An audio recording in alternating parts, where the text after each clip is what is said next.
welcome to Do the Right Thing, a weekly writing prompt podcast. I'm Matthias. And I'm Jarvis. Both of us love storytelling, but we know that sometimes it can be difficult to just sit down and write. So we're taking turns doing a challenge. Each week we set a timer for 30 minutes. Our goal is to use 3 of 4 randomly generated words. And then we come on the podcast, we read the story, we talk about what we learned in writing it, and then we finish off by talking about stories written by you guys. Exactly. We're simply here to help you do the right thing. A Doof Media production. Killing it. Bada bing. Killing it. We're doing, every time we keep getting better. That's right. We're like mold. Uh-huh. Keep growing. So welcome to Doof's most impromptu podcast. All right, so this week, we don't really plan here. Yeah. How do I fucking do intros? I've suddenly forgotten how to podcast. That's the kind of place we're in. Well, I mean, I guess to start off, we have to say that we are currently on the cusp of finals week. That's right. Means that our brains are super bogged down with a whole bunch of useful but brain-numbing information. Yeah, it really doesn't feel real, but because we're not actually in classes. But yeah, it's right on the corner. Which means that nothing's really going to change going past next week. Except that I guess we'll wake up and not check Canvas. Yeah, and not stress so much. That'll be nice. Yeah. I'm also on week 2 of antidepressants. Now I don't feel anything different at all, and I shaved my head. Okay. Anyway, how are you doing, Jarvis? Yeah, I'm doing pretty good.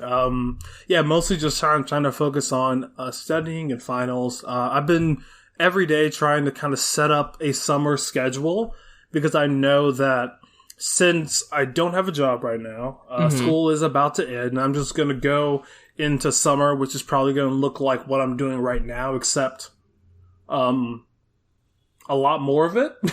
Right. I've been trying to kind of come up with a personal schedule so I don't go insane. So I've just been trying to kind of organize which old works I'm going to work on for which weeks and what I kind of want to get accomplished during this summer. I know a personal thing that I always fall short of is making personal plans. Let's say working out tomorrow. Yeah. Or writing 10,000 words per week. And I always fall short of that. But if I make a list, maybe I won't. So that's what I've been doing mostly. Yeah, I think this is in the purview of what our podcast is, right? Of trying to get better at writing. I think getting a schedule for yourself is really, really important. I think for me, I find it really hard to self-motivate to stick to schedules unless if it's I'm on a streak and I don't want to fail the streak. So for me, it's really important, especially early on, to make the schedule not hard to stick to, right? Yeah, easy, the bare minimum schedule you can make. Right. And recently, the past couple of weeks, I set a thing to do at least 10 of an exercise. Right? So 10 push-ups or sit-ups or whatever. These are not equivalent. Push-ups are so much harder than I thought. Oh my god. I forgot how difficult they were. Push-ups are hard as fuck. Yeah. but it's difficult. It's okay, I can just do this, and then after I do it, unless if it's I'm really tired, I'm usually okay, well I could do more than this. I can actually do some real exercise and not just go through the motions of it. And so I've been actually exercising a little bit more for the first time in years. So yeah, well, that's good. I mean, beyond getting buff or anything else, it's good for your heart. Yeah. And your heart was made to be pumping blood through it probably pretty quickly, Yeah. So it's good to kind of break those sedentary habits. I know one thing that I did when I was heavy into Dark Souls 3 is on any death I would do 10 or 20 of some sort of exercise. And I kid you not, for that like month that I was playing that game, I felt like a Adonis. Like, healthy, I could breathe right, it was great. And then I stopped playing it, and now I'm here. That's funny. So to take that to writing, I think setting a goal of like a certain amount of words per day, but like making it super achievable, like something that doesn't feel like a task, even like writing 200 words doesn't feel like a task at all. And the goal there is that you actually end up writing a lot more than 200 words a day on average, but you're at least, but you're shooting for those 200 words. Yeah. You do at least 200 words, and then as you do that every day, you build up that habit, and then you end up eventually writing 1,000 words a day and more. So, yeah, and I mean, I guess that's exactly what doing the right thing kind of is. I mean, I definitely see it as kind of this natural schedule for us. Like, no matter what, if I don't have any inspiration for that week, or if I haven't written yet, I know that I will write, because I have to write, right? For do the right thing. I know that'll be at least 1,000 and probably more words. So I don't know. It's that natural schedule that I know I've seen a huge improvement of my writing over this last year. So yeah, not to toot the horn of this project so much, but like, doing this weekly really has made like the act of writing a lot less painful. I remember my freshman year, like really wanting to do stuff with writing, but like it being a Herculean task to like write more than a couple hundred, write more than bullet points. Like, it was like really, I had to write a short story for my English class my senior year of high school, and it was something I struggled with for like 2 months, and I like only could do it at 1 a.m. after like really, really, really struggling. And now it doesn't feel painful at all. Like, sometimes I'll get a little bit of a writer's block and just be like, I don't know what I'm doing here, and I'll have to like start over. But like, I rarely feel like, every word takes so much effort, you know? Yeah, like, so. There is no longer that begrudging feeling that you kind of get when you're tasked with writing. Because, like, I mean, on the exact same token, in the beginning I wanted to write more, but also when I would sit down and like want to put words on the page, they just would never come. But by forcing myself to do it like at least once a week, now my brain is able to kind of click to a lot of those ideas a lot quicker. And I mean, above all else, I know for me, doing the right thing has been a huge improvement to my mental health. If for no other reason beyond, it gives me something that I enjoy doing to look forward to each week. Yeah. So, I mean, hey, whatever helps get you through, I guess. Yes, that's what it's done for us. I hope that some other people are also, you know, experiencing that. And getting some of the cool benefits that it's been for us. So, it just makes me happy to be doing this. All right, we should actually get into the episode proper at this point.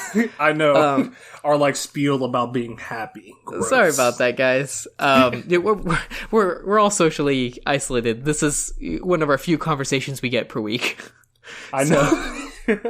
The words this week were ballet, plot, trial, and trust. So, Jarvis, you were the one that was writing this week. Which words did you use? I used trust, trial, and ballet.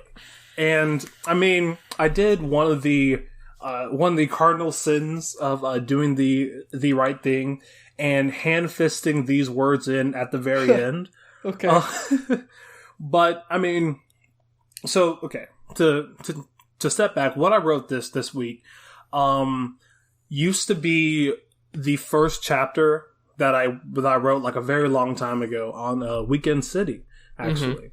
Mm-hmm. And since then, I like looked at it, I took in everything that was there, and then I totally rewrote it because I find that you are defeating the whole purpose of trying to edit something by keeping most of it there, you know? Right. So I guess so that's what I did this week. And it was really, really fun just trying to revisit the world, especially after so long of first and foremost being there, and also just allowing my brain to reside in that certain place. And yeah, it was fun. I really wanted to try and capture a lot more of what Weekend City looks like street side, instead of a lot more of these typical noir locations. Do you want to remind listeners who may not have listened to those episodes what Weekend City is? Just the very, very short version. Yeah, you see, thankfully, after reminding people so many times, I've been able to cut it down to what it is at its key, which is basically Weekend City is this amusement park-esque town where people can pay money to go there and live these spectacular lives in this totally different city. And in most of the stories of Weekend City, we follow this main character who basically works for the city, and we watch as he traverses the city and tries to find a little bit of happiness out of it. So I guess that's kind of what it is at its key. I think the key detail that you forgot to put in there is that when people go, they pay to get into Weekend City, they are like wiped of their memories and like assigned a role, or they purchase a role, I guess. So it's kind of like a forced role play. You go to the city to role play being in a fantasy city, and then you come out and you get all of your memories back, including the memory of what you did in Weekend City.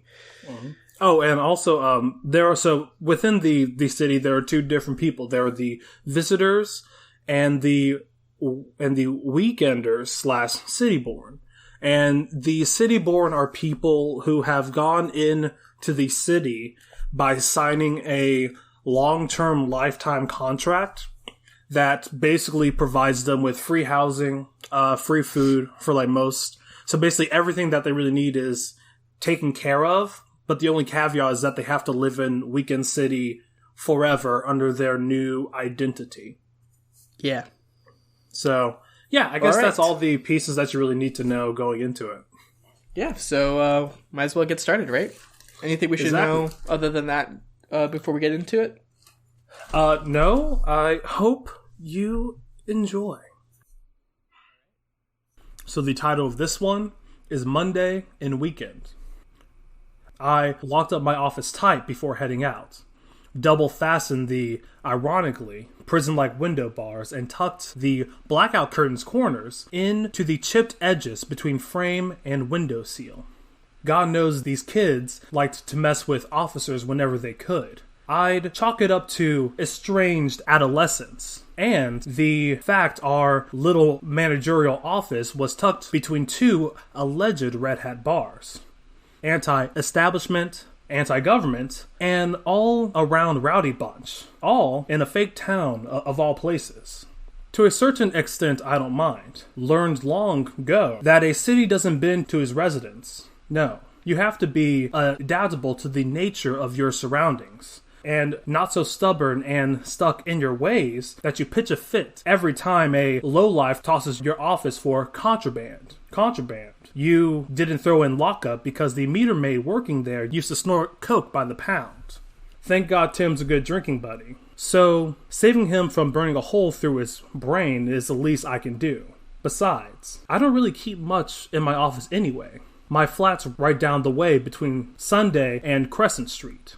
So close, I wish I could just work from home half the time. And hell, even if a Joe Schmo or a Jane Doe tailed me and hit my place after my lunch break, I really don't have anything I'd lose sleep over. At any rate, it was an emergency call that pulled me away from my crossword. 10 across. Another word for the early lookout shift. Darla, the front desk lady, was brief over the phone. Normally she was cold in her delivery. This wasn't amiss, but There was begrudging warmth in her voice. The same warmth you'd get when your mother mourns the family dog with you. Hey, Zoo, I'm gonna need you to look into 2 ODs, non-resurrections. She forced her voice to carry no flavor and mold over non-resurrection, as if trying to sugarcoat it with a mumble. Tower or motel? I said, trying to liven up the mood. The motel. The upscale package comes with 2 resurrections. Darla didn't catch on, remained cold, and even spiteful at the word package. Just in case the first one doesn't work. I held for a laugh. Instead, heard the smallest gust of wind, which I assumed was that little non-laugh thing people do when they find something mildly funny, but lack the effort to actually laugh. Then, she said, funny, and hung up, the most personality I've gotten out of her in years. I needed a hot coffee before I got started. Decaf. Unlike all the other pencil pushers in this office, I do it for the taste. Something about government coffee is so unapologetically bitter. Creamer nor sugar could null the bite, and it somehow sticks with you hours later. It's constantly something I cannot fix, even if I bring my own brand. For that reason, I admire it wholeheartedly. There's a sense of therapy in it, habitual and simple. Enough of a task to pass the time, but something I can get lost in. Breathe for a second and take in the subtle sounds of busy work. I stepped out of the dim office building to meet a decently populated Sunday street. The sun was cold today, hitting the mile-high beige brick and silver steel buildings with a weak white light that barely reached down to the street-side vegetation. There was trash floating in the air, weekly chronicles, and thick plastic bags. Probably thrown wayward by visitors really trying to stretch the rules. They've been extra rowdy lately, probably because of the abundant civil unrest in our neighboring cities. Always ends in an influx of visitors and a trashy, overpopulated streets for a good month.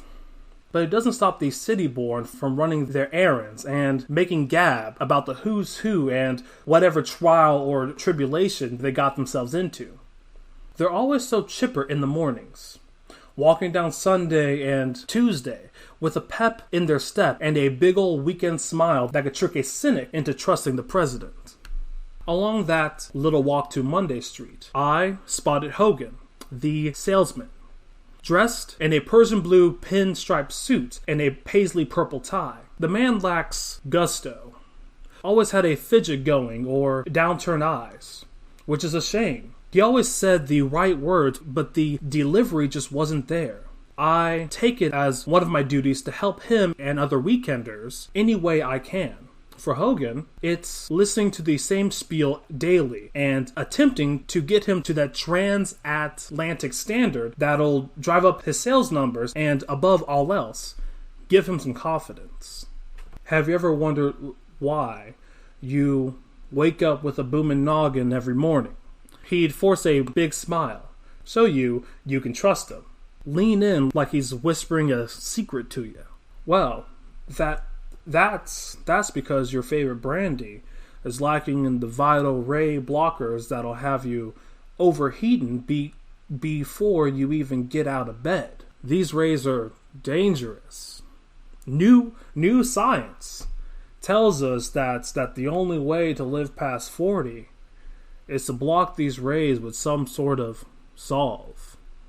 Do you know what a solve is, Zoo? He kicked out a question this time, which made me smile. The last I ran into him, I suggested he try and make it as much of a conversation as possible instead of a slightly manic speech. Already I saw the improvement. It's like a cream, right? Play dumb for the practice. Close, my investigative friend. A solve is a rub, vapor or cream, specially crafted to be the perfect solution to many ailments. Like this here lotion. He'd lift up the lotion bottle, show it off with one of those hand wafts, smile even bigger. Now, I know what you're thinking. Well, I'll just eat a little bit more vegetables, drink a bit more water. To that, I say, no, sir. Why would you ruin your good fun with this when this luxurious lotion can be a part of it? Just one spurts and you're covered. 2 spurts, you're extra covered. 3, and you'll start to get a little buzz going. 4, and hangover, completely gone. Cheap, effective, essential. His words are good, damn near calculated, but he has no energy. Mumbles through the high notes and stutters through the lows. Even his snap lacks finesse, all the while still looking down at the ground and twiddling his thumbs. He lacks confidence on a fundamental level, which, I'm sad to say, is a purposeful anomaly in Weekend. Per his request, we snipped some nerves in his tongue and gave him a bad memory. Then, we threw him in a pyramid scheme and made his brain go wonky whenever he locks eyes. It's a fitting life of struggle for a man that used to be complacent in his success. In another life, Hogan wowed people with his words. Whoa! Have you been talking to your mirror, Hogan? Every day, Zoo. Looking at the mirror makes my noggin fuzzy. Like I'm a sozzled ballerina dancer nervous about her solo. But I do talk to her. And I've been watching those black and white flicks you told me would help with my speech. I can tell. Almost got me to buy some of your snake oil this time. Hey now, I use this every day and vouch that this here lotion is in fact no oil. Of course not. I'm just yanking your chain. Hogan gave a big showy laugh, and I chuckled along with him, trying not to let pity show. In a slight lull in the conversation, I realized I have 2 bodies waiting for me 1 street over. So I gave Hogan a friendly shoulder pat and promised I'd buy something next time. Hogan cheesed, like it was picture day, and whispered in earnest, thanks for listening, which almost broke this hard-boiled detective's heart along the rest of the walk to Monday. Hogan was such an enigma in Weekend. Back in Wave, he was a rich bitch, damn near second to Mr. Wave. So why would a well-to-do man with every possible connection decide to struggle in Weekend? At first, I monitored him closely. You couldn't believe how many people want to die in a foreign city. But after a drink or 2 and a dinner party, I've come to realize that people like Hogan, if there were any, missed the continuously changing landscape of the climb. Missed it so much that they decide to do it again. One of the things that takes my joy away the fastest is a kid lost in the city. There are 2 bodies in Weekend today. One visitor and the other a city-born. Both were held up on the 5th floor of the Monday Motel. The only thing I find hard to hold back is pity. It's always too sad when a resident gets caught up in visitor affairs. Most long-term folk have been around the block enough to recognize a bad time when it comes knocking, and no amount of charm or splendor of a foreign tongue is ever worth the morning after. But I guess even the smartest of us have a lapse in judgment. No one knows for how long or what they did in there. With any case like this, I try not to let speculation get to me. Speculation says, however, that they had a week-long bender on Shine and High Pier. The Monday Motel has been a problematic spot for us.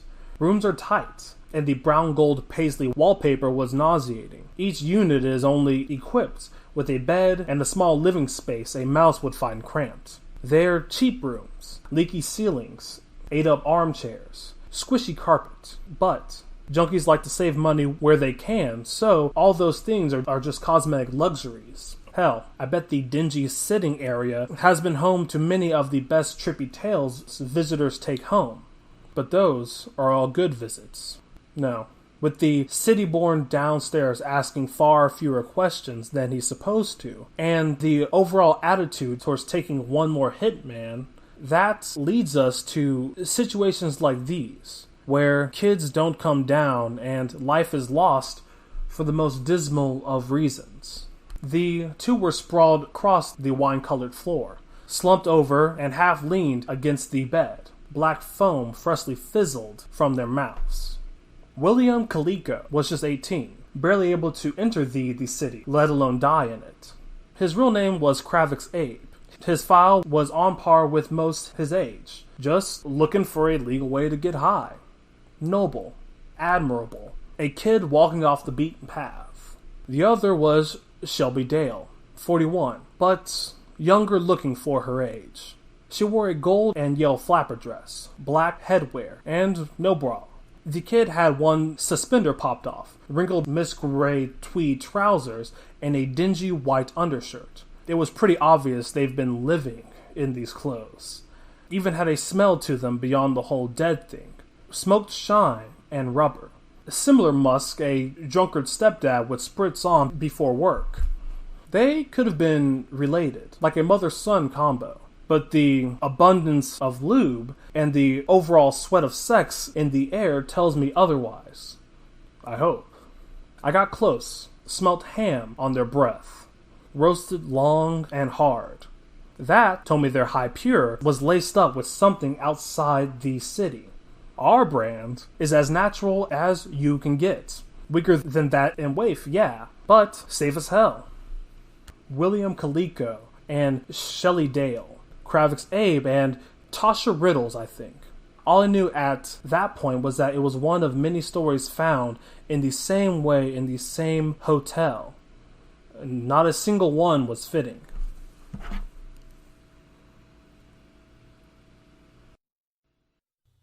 All right, fantastic story, Jarvis. A little bit long, but that's okay.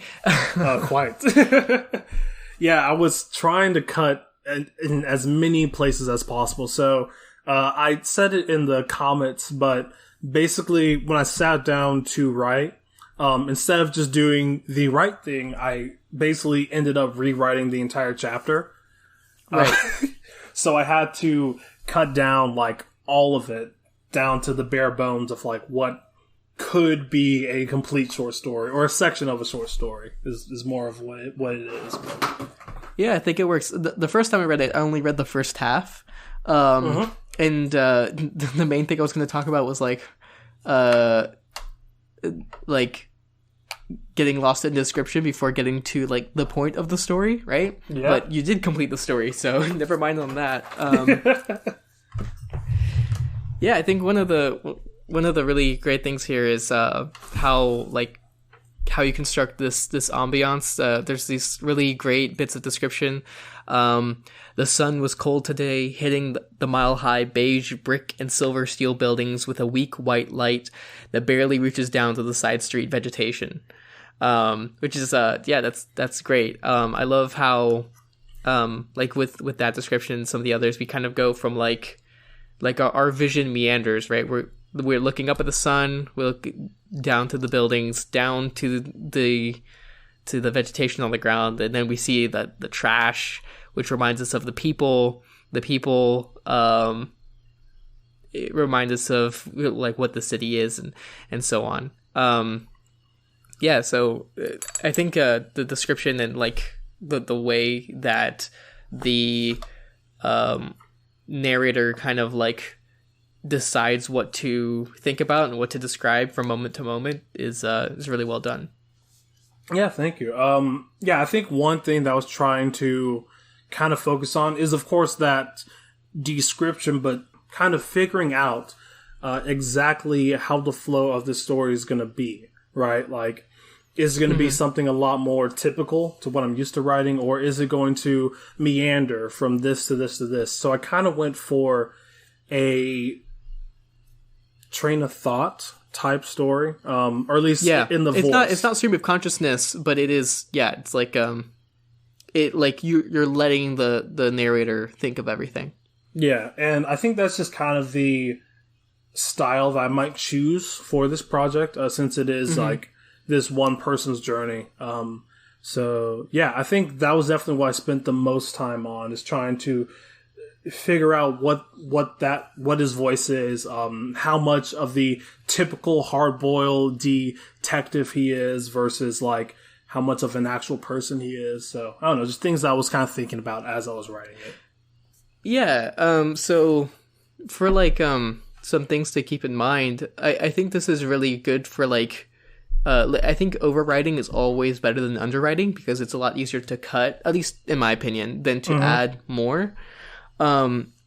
So like I think like in a final product, there'd probably be a lot here that you'd want to cut just because it takes a lot to like get to the point of certain things. And like you've already kind of constructed the ambiance with like some description, so like adding to it more with others isn't necessary like one right after another. But the great thing is that you can cut things easily. You can also just move things. So like the sun being cold today and all that, and the trash in the air, that could just be in a different chapter. You know, like if you just need to start off a different chapter and you need a bit of description and it's still describing the same thing, you can always pull that over. So it's like, even though I would say that this is probably like a little bit overwritten, like it just means you have more material to work with.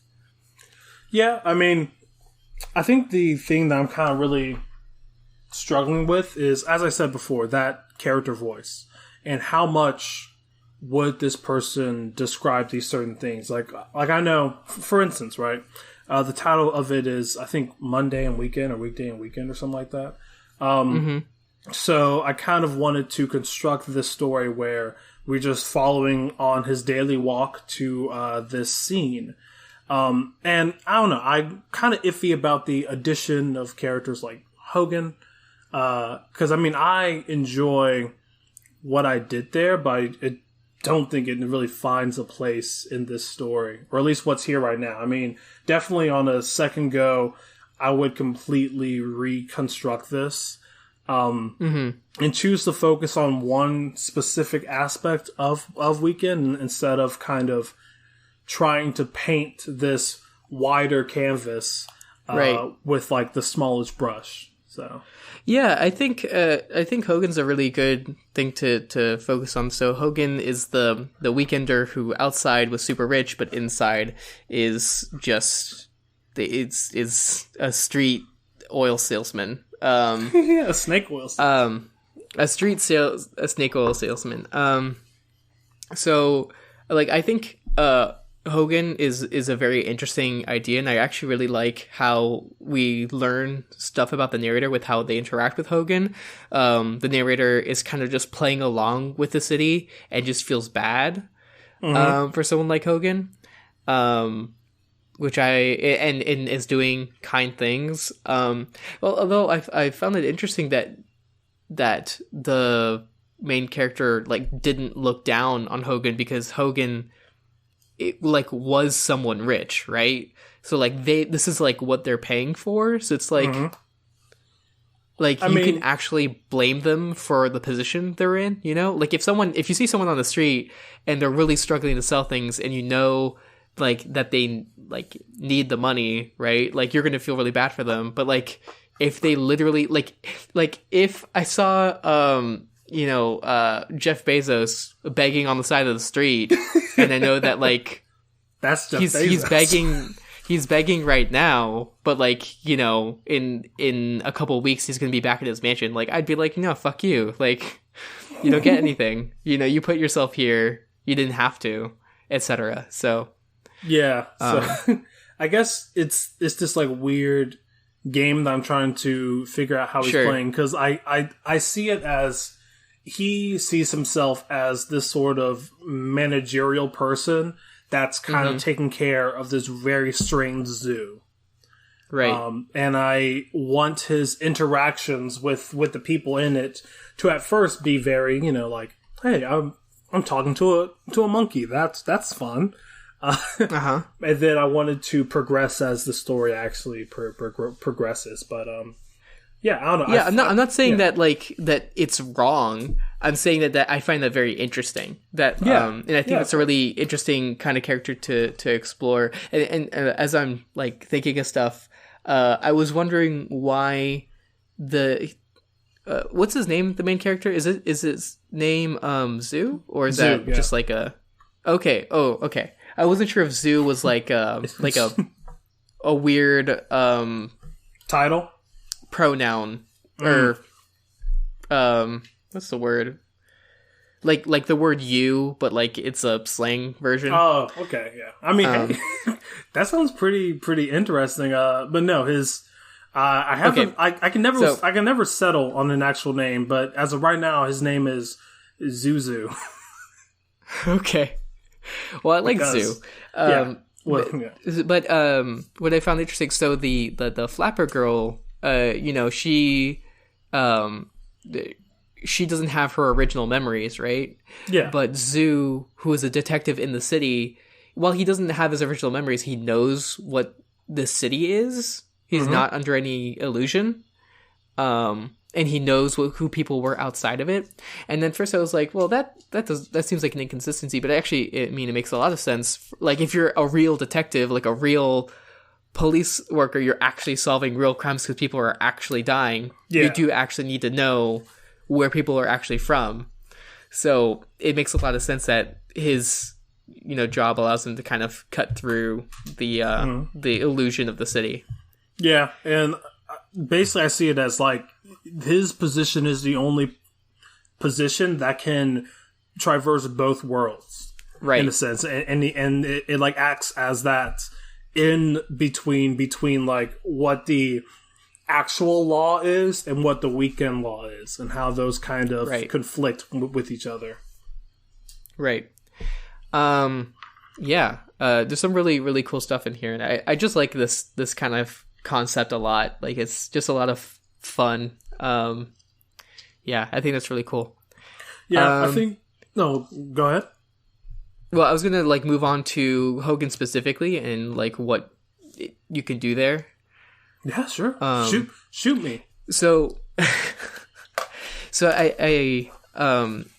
so there's this big paragraph where Hogan talks and he kind of gives his pitch, right? Mm-hmm. But he gives the words are good, damn near calculated, but he has no energy, mumbles through the high notes, stutters through the low, etc. So I thought that was a really fun idea. I think when we're reading the dialogue, even though we know he's not supposed to be saying it well, you have these exclamation points. That the dialogue should be characterized by how he speaks.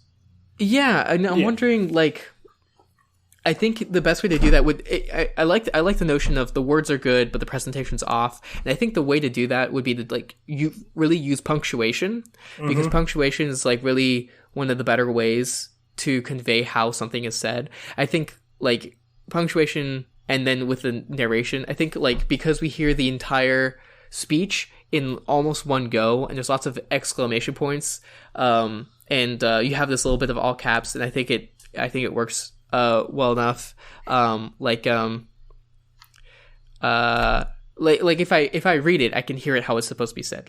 Now I know what you're thinking. Well, I'll just eat a little bit more vegetables, drink a bit more water, and to that I say, no, sir. Why would you ruin your good fun when this luxurious lotion can be part of it? So it feels when I read it in my head, that's how it sounded. Yeah. But if it you put a bunch of periods in there instead of exclamation points and break it up a lot more, I think we would naturally read it as wrong.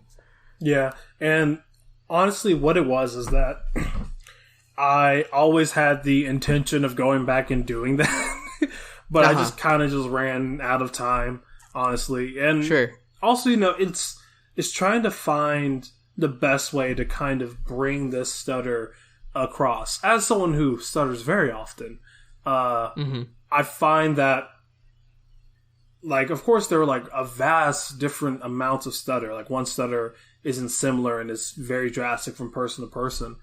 So I guess I was more so bogging my mind down with trying to figure out exactly how is he messing up his pitch. Because, there is no energy, but he's also stuttering, and he's stuttering through the lows and mumbling over the high notes. And I haven't really figured out how you can add a mumble in dialogue besides making it all gobbledygook. So I don't know. I think that's where you have to mix in the description. I think what's a line in there that he should have mumbled?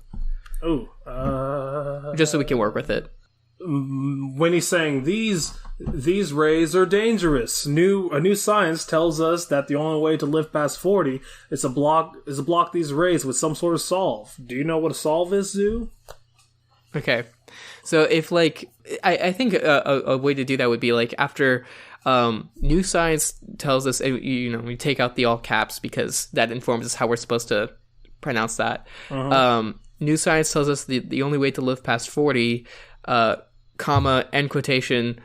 He mumbled the next part is to block these rays with some sort of solve, right? Like I think there's some things that really can't be conveyed with how the text is written, especially when you're trying to convey that it's written badly. Because I think all the rules of grammar have like evolved specifically to only convey things clearly. Like I think we specifically don't have like this might feel obvious, but like I'm talking to listeners too, but like grammar is constructed as a tool to convey things clearly, not to convey reality, right? Like grammar wasn't invented to convey things in fiction.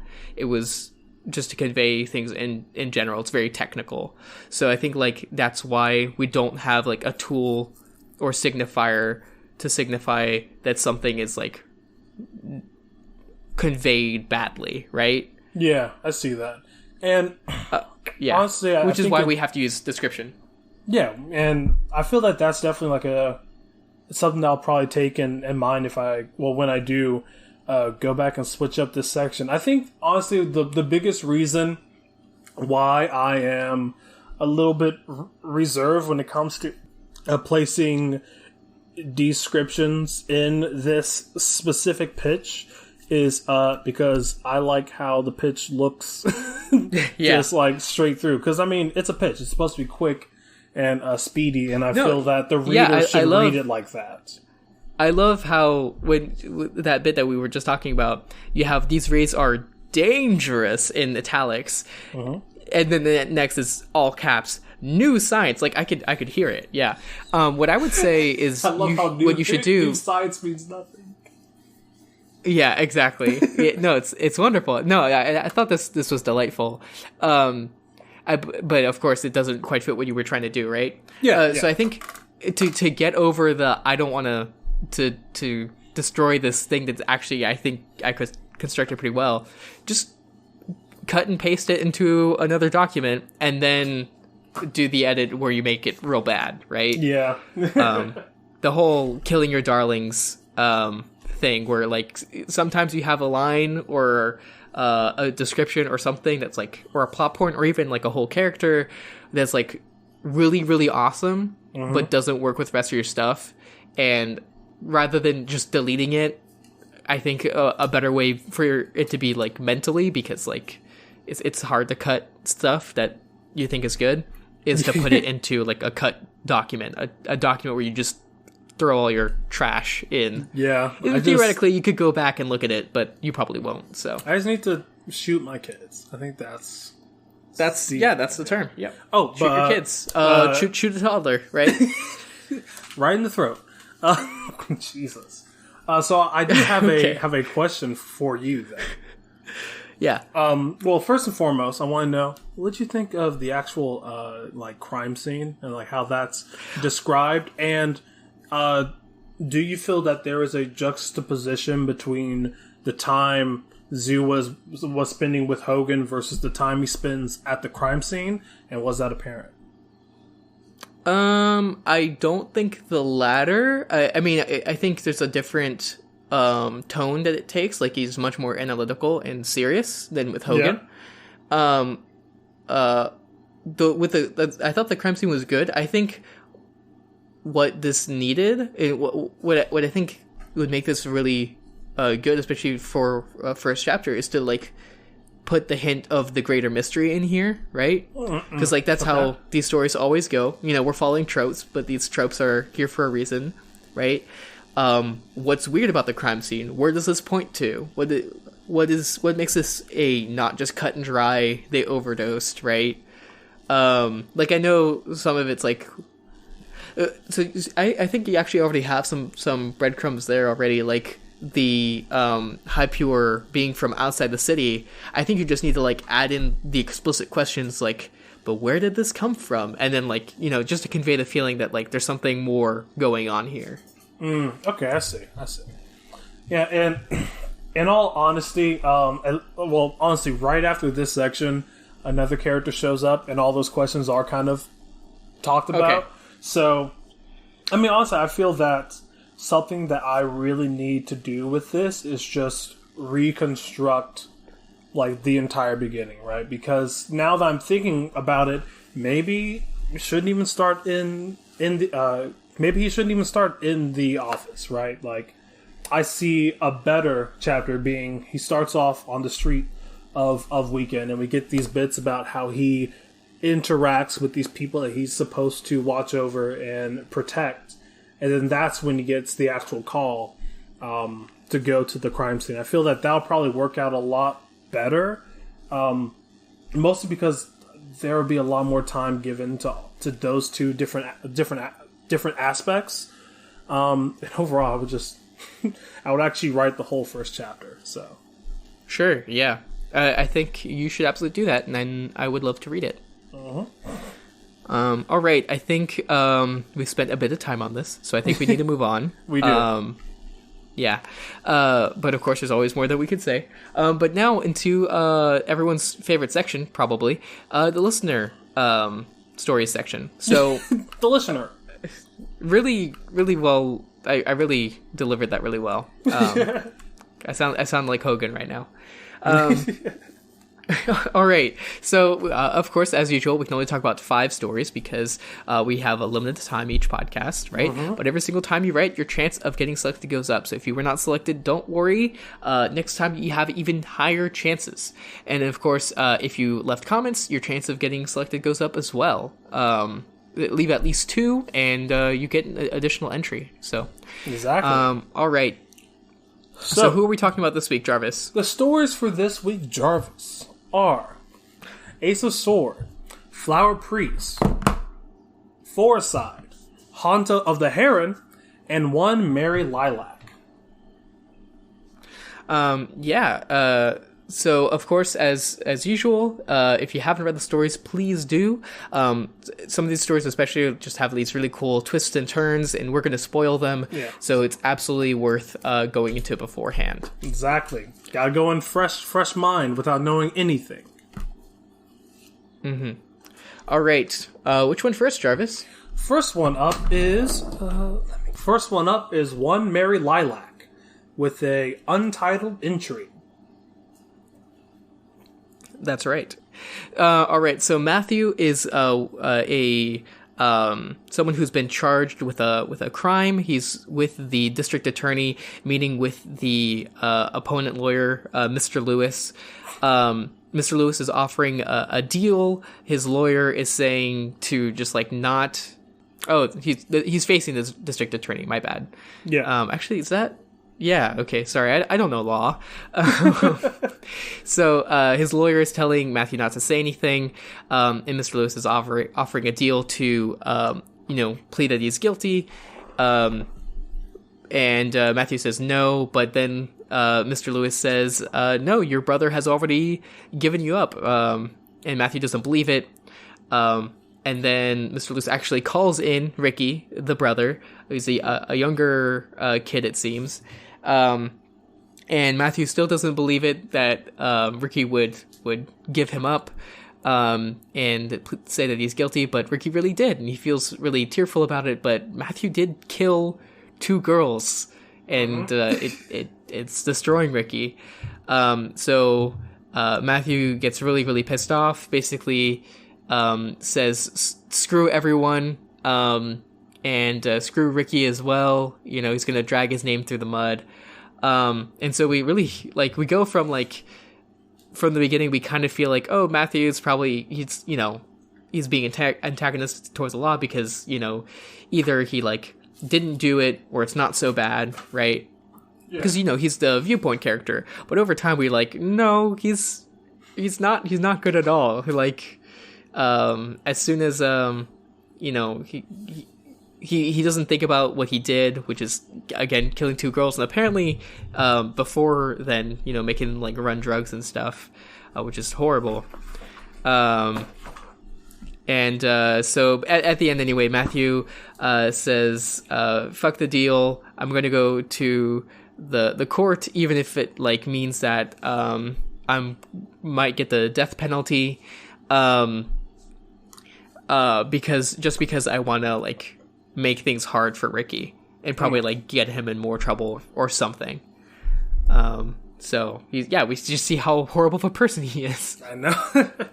Honestly, though, it has been a while since I've read a legal drama, and it's very refreshing. I mean, I really like, especially how at first we're like with Matthew, we're like, yeah, he didn't do it, but but then you slowly figure out that he definitely did, and I feel that like that crucial change in the story is like where I really sunk into it. So yeah, I think it's like really well written. I think the only thing that could have really made it a little bit better for me is a lot more sensory details of at least like where they are in a sense.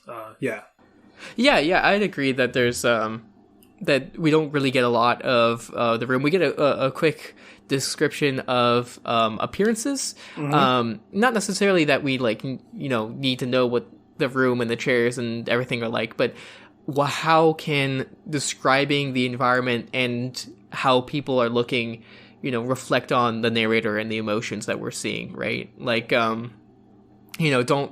necessarily describe the plastic chairs unless that they're like what color someone is shifting in them, or like they're exceedingly uncomfortable, or like suddenly he can't feel them or whatever.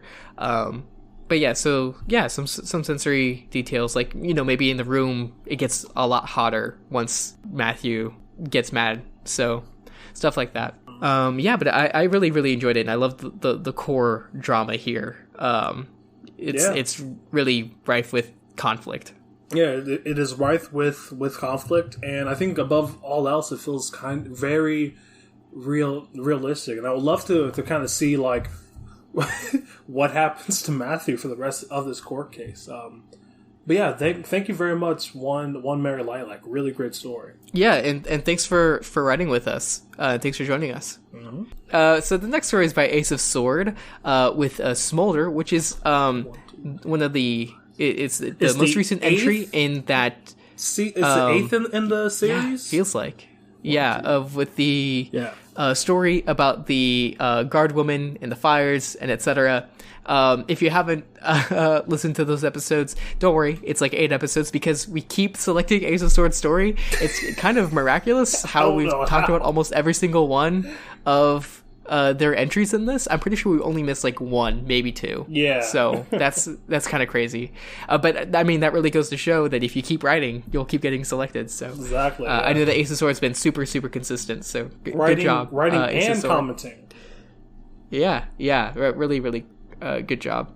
All right, so let's talk about the actual story. So this entry is called Smolder.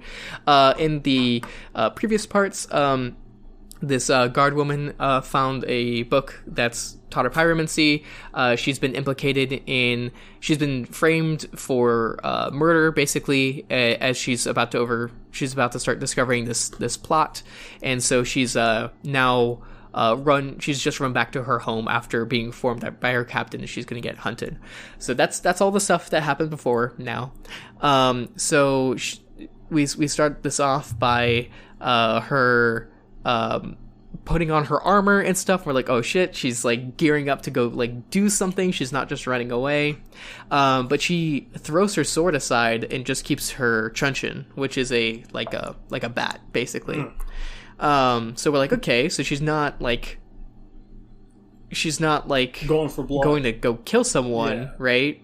And I was thinking, she's probably not like running away either, because if she was like running away to go into the wilderness, like why not have a sword, right?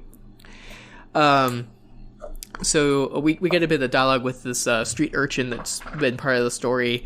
Before she runs off, she's going to go above her captain, is what we understand. Then she's we have a break, and she's at the castle. She requests an audience with the Lord.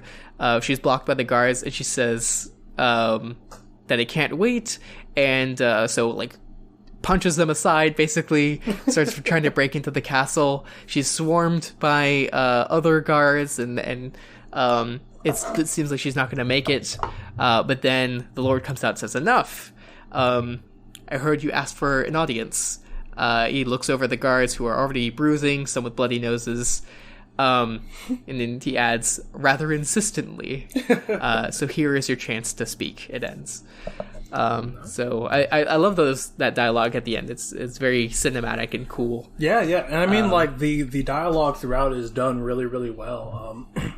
I don't know. I think that this is just like, as I've said in every entry, but it's a great progression of the story, and I love how in each section, like we not only get another section of this overarching story, but it keeps on building upon itself. Like now she's getting audience with the king, and I think that's really, really cool. Like that's what we've kind of been building towards.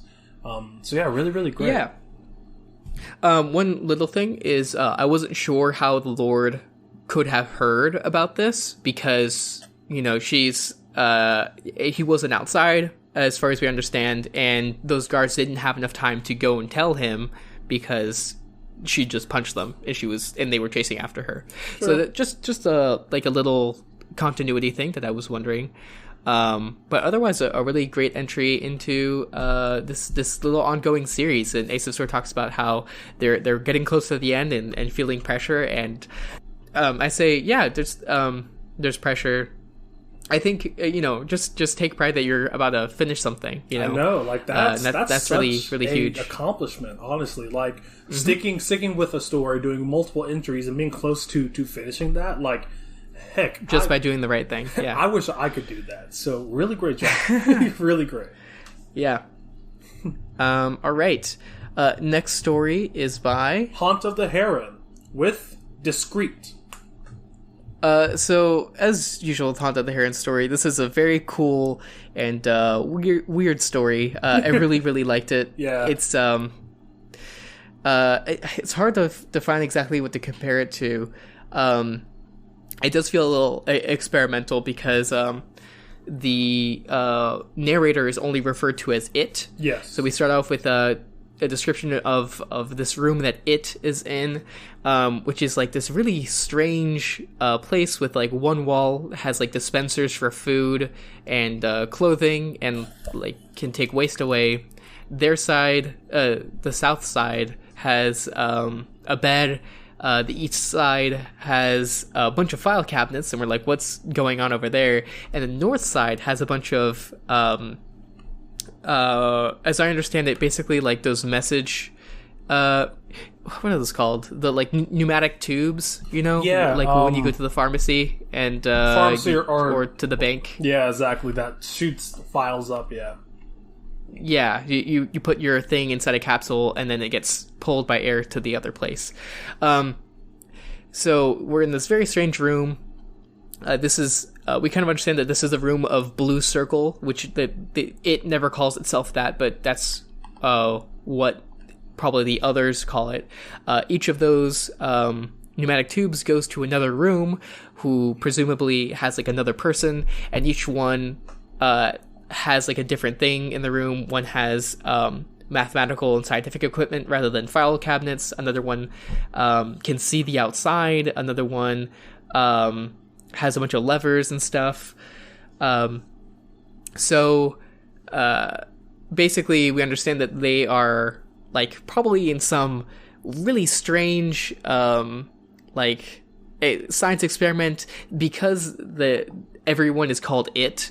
It can get a little confusing sometimes, and it made me wonder if like the characters were even human, because like they're not only is there no gender ascribed to them, there's also like there's not even a they, right? It's an object. So very strange. The only parts I found confusing, which is pretty surprising considering that this is a pretty complex like puzzle that we're setting up here, is with sometimes confusing which it we were talking about, because all the other things are called it as well. But the other part I found confusing was when we first started talking about the pneumatic tubes, which are actually called dispensers. I was a little bit... It took me a bit to grasp exactly what was going on there. But then eventually I did understand. So anyway, basically we understand that these 5 are trying to solve this puzzle: pink square, blue circle, gold line, red arrow, and gray heart. And gray heart was basically the emotional one trying to like keep their spirits up, and that now hasn't like responded to any of them in a while. We kind of start feeling like everything's like starting to collapse, because like blue circle is like feels tempted to start lying just because like the effort of trying every day is so difficult.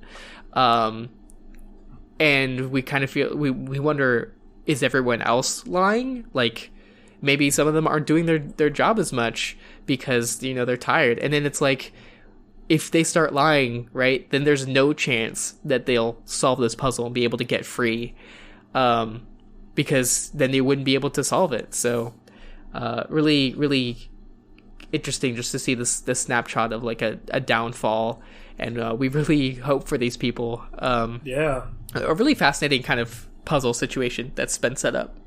Yeah, and I think one of the coolest parts about this story is that it's portraying this sort of like universal loss of morale in this kind of like office building. Yeah. And it's described from this slightly alien perspective that kind of just really, really works with it. So I think above all else, I really love the convention that this story is being told through, and the description is so intricate yet bizarre in like some places, to where it continuously has you guessing like exactly what is happening, and I really love that. Yeah, I think I think starting it off that way is really, really good, and I think really sets kind of the tone of this and how alien it is. I think once we introduce the blue circle and all the other things, I think either referring other characters, I think referring to the narrator exclusively, like the only thing that's referred to as it is the narrator, or in every other time you use it, use a like object, use the name of the thing, either of the character or of the object, or start referring to it as blue circle, because that's what the others would call it. I think that would be the way to clear that up. And of course I do want to know like how this puzzle works. Like there's a couple of details that I was just like dying to hear more about, because like gold line can see outside. It has contact with the outside world, and I was like, what does that even mean? Like, is that a window? Are they underground? Is it like, are they in a factory? Like, I was really wondering what was going on there. So stuff like that, just like of what the nature of it is, but that doesn't really matter so much. And of course, it's probably a ton of effort for a pretty small like benefit. But I guess the point is, I really would like to know more about this. This is a really, really fascinating story. Yeah, very much so. So thank you very much, Haunt of the Heron. And next up is Foreside with another unnamed story. So the story is untitled. We start off with a Mr. Gray, which is the main character, who is apparently sick.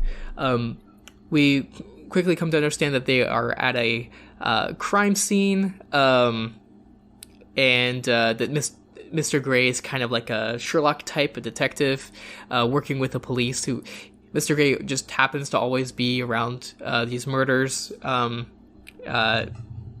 A witness pretty often, We kind of get some of the mystery that it's at a big fancy play. The co-director has been stabbed. Mr. Gray saw someone in red, and a lot of the actors are in red, running away, and so he's gonna help them solve the case, right? We most of the story is just talking about this crime, and setting up the setting.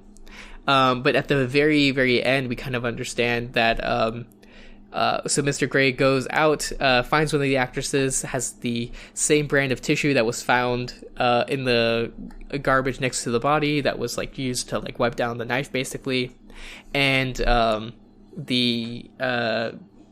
Gray kind of outsmarts her and gets her to reveal her guilt, quote unquote. Mm-hmm. We do a very quick cut to a beer with one of the police, like that they're at a bar, and detective says, "Sometimes it keeps me up at night. Why do people keep doing things like this? I just don't understand."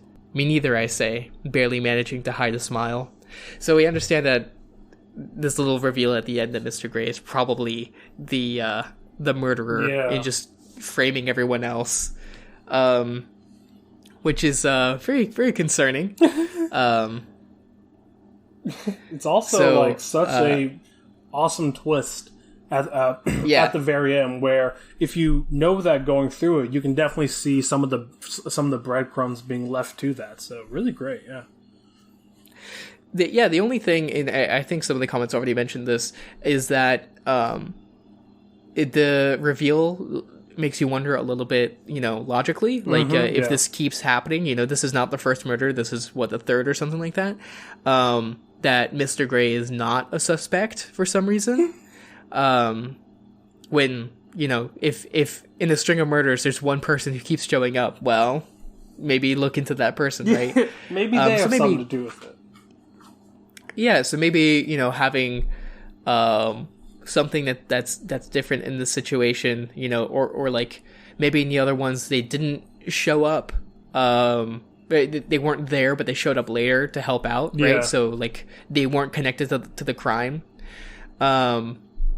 But in this one, like, they, like, if they were a witness to a crime over and over, right? It would be very suspicious. So just something to lampshade it. Or maybe, like, they did look into Mr. Gray, but, like, it's, they ruled it out for whatever reason, something to lampshade that concern. But I found this was a really, really fun. So I really enjoyed it for a side. Thank you very much, Forside. All right, and next up, actually the final story for this Do the Right Thing is by Flower Priest with Absence. So this is a really good story. We start off really concerning with this very claustrophobic description of someone waking up kind of tangled in bed sheets, but it reads a lot more concerning than that. Blaze is waking up, feels really sick. We kind of understand that they probably have like some huge hangover, although there's like glitter on their face and their eyes are purple, so I don't really know exactly what's going on. They went to a rave. Maybe, probably. Blaze is being woken up by his sister River, who his little sister is like trying to get ready for school. The bus is coming in 14 minutes, and Flint, their little brother, just won't get ready. And we are kind of like wondering, like, okay, why is this kind of young girl having to take care of this kid? We like pretty quickly from the beginning, we kind of understand like this doesn't feel super right. And so Blaze gets out and goes to comfort Flint, who started crying after he couldn't finish the episode of The Thing he was watching on his iPad. Blaze asks about where everyone else is. Dad went to work and told River to get Flint ready. So he's not around. Gail, their old elder sister, slept in Mike's house again. So she's staying at her boyfriend's place. And it kind of feels like everyone is not doing well in this family. Flint is crying a lot. River is kind of super stressed out. Trying trying to keep things together. Blaze has glitter in his fingers, doesn't remember where that came from. Says it's not drugs, but like all the evidence points to drugs, or at the very least alcohol. Anyway, so we understand without saying it that their mom, recently died. So Flint was watching this kids cartoon, the Las Coloristas, which I thought was really fun. All the little bits describing this fictional show were really fun. Yeah. This episode had someone's mom, one of the characters' moms get kidnapped, and they're going to rescue her. And so when River turned off the internet and made it so Flint couldn't finish the episode, it was like really horrifying, because it's like, okay, the mom in that one couldn't get saved again too. So anyway, Blaze finally handles it, tells River, just go, get on the bus, don't worry about Flint, I'll take Flint later. And River's not super nice about it, says that Flint's not a baby anymore, but they're all dealing with trauma. Blaze has a real conversation with Flint about how everyone's dealing. And Blaze sits down with Flint and finishes that episode. And the really kind of heartwarming bonding things, they're all kind of dealing with it. So I think this is a really good dramatic story. Like, we have all these characters, we really can see, how they're dealing with things. I thought it was really, I really understood these characters. I felt like, even the ones that weren't even in the scene. So, and I love all the names in here, including the Las Coloristas stuff, but also, the names are Blaze. The names of the kids are Blaze, Gale, Flint, and River. So there's like an elemental thing going on. And that's one of the comments talks about, it kind of reflects on the mother that way. So really, really fascinating story. I kind of love this. Yeah, very much so. And I think one thing that I really love is like how much characterization is coming from the dialogue.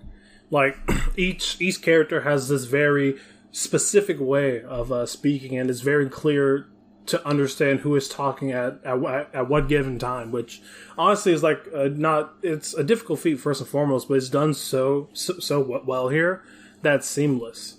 I mean, above all else, I just really like how grounded this story really feels and how earnest it is in its telling. And I mean, the ending is just so heartwarming, and I just absolutely love it. Yeah, and I love some of the little details we get. Like, Blaze is, he went to a party after ballet class, which I just thought was really cool. I don't think I've ever seen a male protagonist with, that goes to ballet class. That's great. Yeah. And there's other, the details like with the Las Coloristas and everything else. I think it's really fun.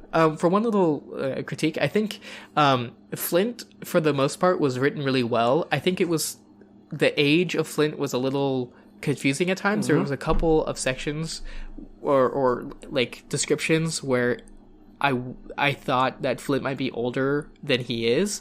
Like, for the most part, I found him characterized as like someone who's like 7 or 8. But River says that he's not a baby anymore and a couple other things, so I was like not quite sure how old maybe he's supposed 10, 12, to be. But that's really tiny. Yeah, and maybe I guess the main thing I'm wondering is he a kid who's expected to like grow up a little bit, right? Or is he kind of regressing? So yeah, interesting. But I thought it was a really, really heartwarming story. I absolutely recommend going to read this one. 100%. So thank you very much, Flower Priest. And along with that, right, thank you everyone who wrote this week. It was a fantastic week. We got a good amount of stories, and all of them super, super good. So let's go ahead and just say thank you to everyone who did write a story this week. Thank you so much to One Mary Lilac. Thank you so much to Ace of Sword. Thank you, No Goodbye. Thank you, Haunt of the Heron. Thank you, Zakatigi. Thank you, Sarah Penguin. Thank you, Paradox. Thank you, Captain Rhino. Thank you, Flower Priest. Thank you, Foreside. And thank you, Ghost Pac-Man 4. And also, we want to say thank you to all the people who left a comment. Half of doing the right thing is definitely leaving a comment, either on your own work as a reflection or on someone else's work as either a critique or just saying what you did like or what worked and what didn't work. Yeah, growing your skill to, critique a work, even if it's someone else's, you can also use that on your own. It really makes you... I think reflection is very important to better your own skill. And if you leave at least 2 comments, your chance of getting selected goes up. It basically doubles. So even if you didn't write this week, leaving 2 comments does get you entered again. So the next time that you do write, your chance of getting selected is way higher. So do we have a list of... Yeah, I see that we don't. I see Ace of Sword, no goodbye... Well, let's go ahead and write them. Yeah, I got it. Yeah, we got to make sure to do that in the beginning because it's supposed to affect which ones are selected. Yeah, so. I just forgot my bad. It's okay. Of the hero. Sarah Pang.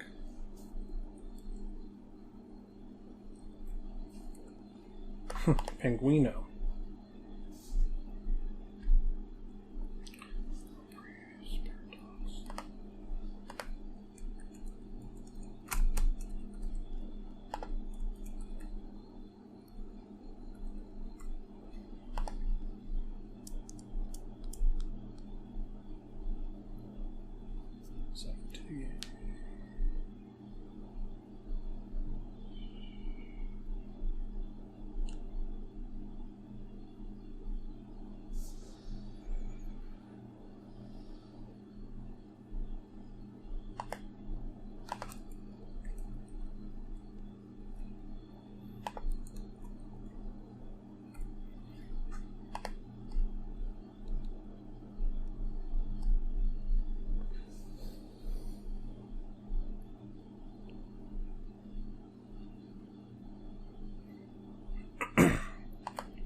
All right, that's all of them. Yeah, I was gonna help out, and then I realized that we'd just be doing the same thing, and it's not like we can divide it up because you kind of have to see all of them to see who commented 2 times. Anyway, exactly. Yeah, so special shout out to everyone who left those comments. So thank you to Ace of Sword, No Goodbye, Haunt of the Heron, Sarah Penguin, Paradox, Flower Priest, Zakatigi, Foraside, and Ghost Pac-Man 4, and Captain Rhino. You guys did a fantastic job leaving those comments. So thank you very much for leaving the comments. It not only can grow yourself as a writer, but I know we all definitely just want feedback on our work. I mean, that's one of the reasons why we do post it and want to talk about it. So it's good to leave those comments. So thank you very much for that. All right, so we're in the final section, so we're going to talk about a little bit of Doof, and then first and foremost, and then find out the words for next week. That's right. I mean, where are the people going to go to hear next week's words? Yeah, so if you want to be like all these amazing writers, or just want to read them, you can go to /r/do-the-right-thing on reddit.com. Mm-hmm. And also, if you want to see those words as soon as possible, you can go to our Twitter, which is @RightThingCast. That's right. If you want to tell us something and can't leave it in a comment or on those discussion threads that we've now started posting on the subreddit, you can send us an email at rightthingcast@gmail.com. Mm-hmm. And also, if you want to support us and all of the other wonderful things that are happening in Doof, you can do that by going to the Doof Media Patreon, which has a whole host of perks and different tiers, which I can say this much will be well worth your money. That's right. I mean, I'm super thrilled to at the very least, being on the Doof Discord is such a fantastic place for discussion. Mm-hmm. It's really friendly, and it's just I'm on there constantly, probably actually way too much. I'm actually trying to cut back, but that just really goes to show how how fun of a place it is. And that's actually just the $1 perk. So just pay $1 a month and you get to join. Exactly. It's an amount that you kind of can forget about. So recently, actually, on the Discord, there's been the past month. We've been doing actually a ton of streaming. Scott was streaming Death Stranding for a bit, and then was streaming Final Fantasy VII Remake, which he has a lot to talk about. And recently, in the past couple weeks, there's kind of been a ton of playing of the game Hollow Knight, because that was this month's first inaugural game club. Nice. So Elliot and Ruben, actually just two days ago, streamed a 2-hour discussion on Hollow Knight. I watched it, and it was actually super, super cool and fascinating. I've never played Hollow Knight, but I really, really enjoyed the discussion, and kind of seeing this glimpse of this beautiful game and how all the game mechanics work together to kind of make the player feel certain ways. I found it fascinating. Elliot and Ruben are both actually work in the games industry, so they know a lot about it.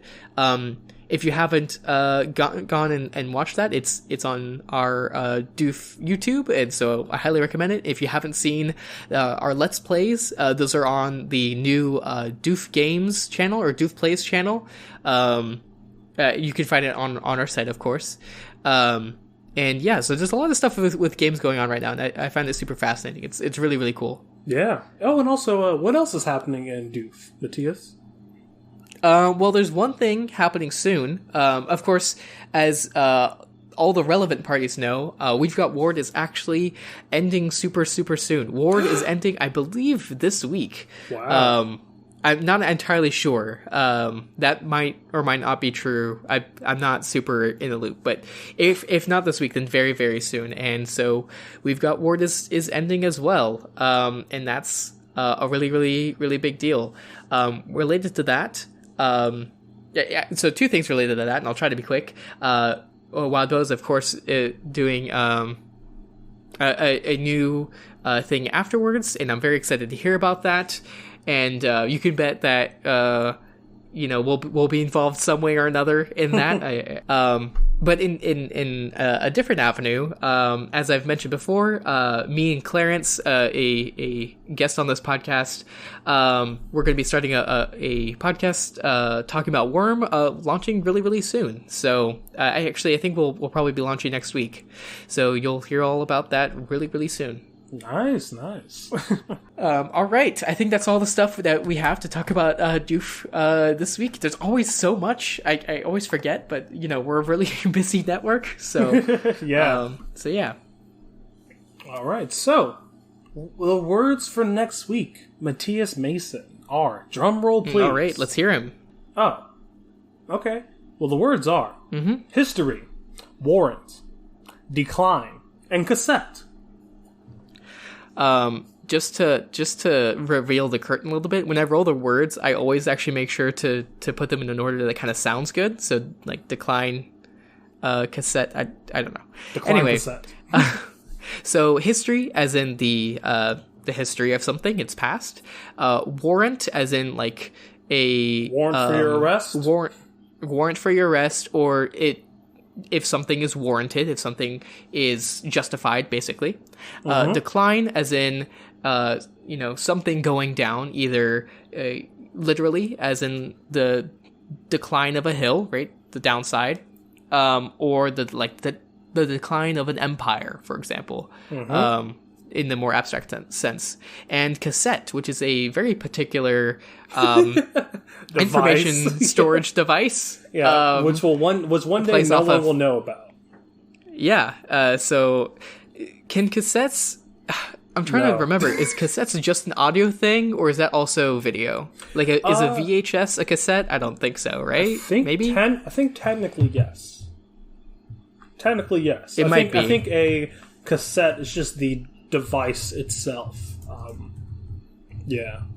But what story I are think, you going to write yes. Yes. A cassette is defined as a sealed plastic unit containing a length of audio tape, videotape, film, etc. Oh, nice. So, yeah. So what any story kind of are you device going like to write that next week, Matthias? Well, easy. I'm going to be writing about the decline of an empire, its entire history. So writing from the very humble beginnings, up to the most recent inventions of this empire, like cassettes. And so I hope this history will warrant a deep dive into this mysterious empire of the I ran out of words. Okay. That's it. Well, I'm gonna enjoy. I was like scrambling for something interesting, and then I ran out. So I guess people don't put all your words at the beginning. It's not worth it. Well, I'm gonna love reading that next week. Yeah. For my story, I'm gonna go with something a little bit more retro. I'm talking like 1980s cyber retro. So my main character, Dax Braxton, he's a cyber criminal. You know, his biggest scheme was actually hacking the government, and switching all the ones to threes. What's really fucked up our entire Dow Jones. So we are going to follow him along his journey of escape, as he has multiple warrants warrants written out for him, and we also show the slight decline in his sanity when he starts to decide if being this cyber criminal is really worth it. I'm sorry, I gotta stop you right there. I thought you were gonna say his sanity declined as he tries to upload himself to a cassette tape. I was very interested in that. I was definitely gonna go there. Yeah. Ooh. Well, speaking of cassettes, the reason why the government is out for him so much is because he has a cassette tape with footage of Mr. President sleeping with Monica Lewinsky. Wow. That little known occurrence in history. And his plan is to share it with the masses. So it's a classic Robin Hood cyberpunk cybercrime story that I hope set in Bill Clinton's second term. 1980. Yeah. Yeah. So yeah, I'm excited to write that. I can't wait to read it. Yeah. All right. We really hope that this wonderful improvised podcast, because that's what this is. This is unscripted, except for the script. Off the cuff. Off the cuff podcast helps you do the right thing. Wow, that was perfectly in sync. We're brilliant. I'm gonna go play XCOM too. Yes.